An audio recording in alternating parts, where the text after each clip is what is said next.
You bought the gifts. You answered every late-night call. You gave her your loyalty, your time, your full heart, and still, she pulled away. Why? Because women don't stay loyal to what you do. They stay loyal to how you make them feel. And that's the hard truth. Modern men are pouring effort into the wrong currency, thinking if they give more, love more, sacrifice more, they'll earn her commitment. But in Stoic philosophy, effort without wisdom is vanity. Love without understanding is suffering. And chasing someone who's emotionally checked out, that's self-betrayal. This video isn't about tricks, it's about transformation. Let's explore the Stoic truth about women, loyalty, and the emotional gravity that keeps people in your life, not the favors you perform. In today's relationships, especially for men, the narrative is clear. Provide, protect, give more.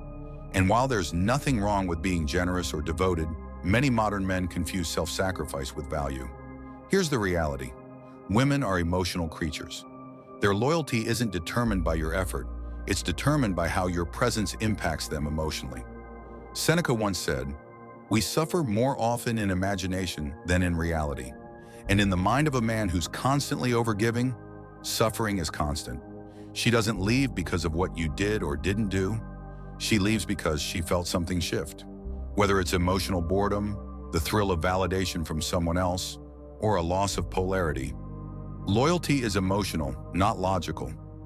Let's break down the dynamics behind this truth using Stoic principles, psychology, and real-world emotional insight. 1. Loyalty isn't logical, it's emotional. You can't spreadsheet your way into a woman's heart.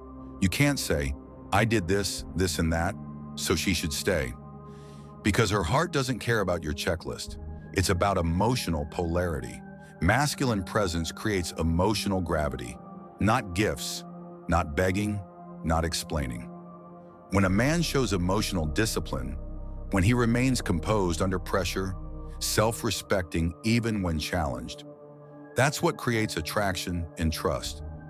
Stoicism teaches us to focus on what we can control, our thoughts, actions, and emotions, not her reactions. And when you master that, she feels something deeper than attention. She feels your essence.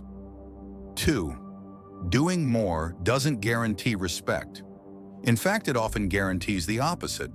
The more you overgive to someone who's emotionally distant, the more they devalue your effort. Not because they're cruel, but because humans instinctively devalue what's easily available. It's paradoxical, but truth rarely plays fair. Likewise, if she's pulling away and you keep chasing, you're complicit in your own emotional erosion. 3. Emotional stability is irresistible. You know what's rare today? A man who's unbothered, who doesn't need to explain himself, who doesn't react out of insecurity, who walks away when he's disrespected, not to teach her a lesson, but to protect his peace. That's stoic. That's magnetic. That's a man who leads with energy, not empty effort. 4. The problem isn't her, it's what you tolerate. Let's be honest. When a woman is allowed to disrespect you repeatedly, it's not about her, it's about your boundaries. A stoic man doesn't cling to a burning house and call it love.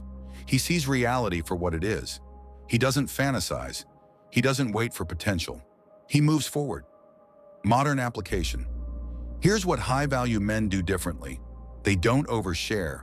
They observe. They don't chase validation. They create presence. They don't react emotionally. They respond with calm authority. They don't stay when disrespected. They walk.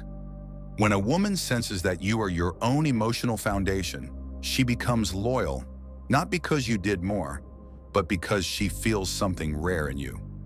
So here's the move. 1. Pull back when you feel drained, not when she finally notices. 2. Stop proving, start embodying. 3.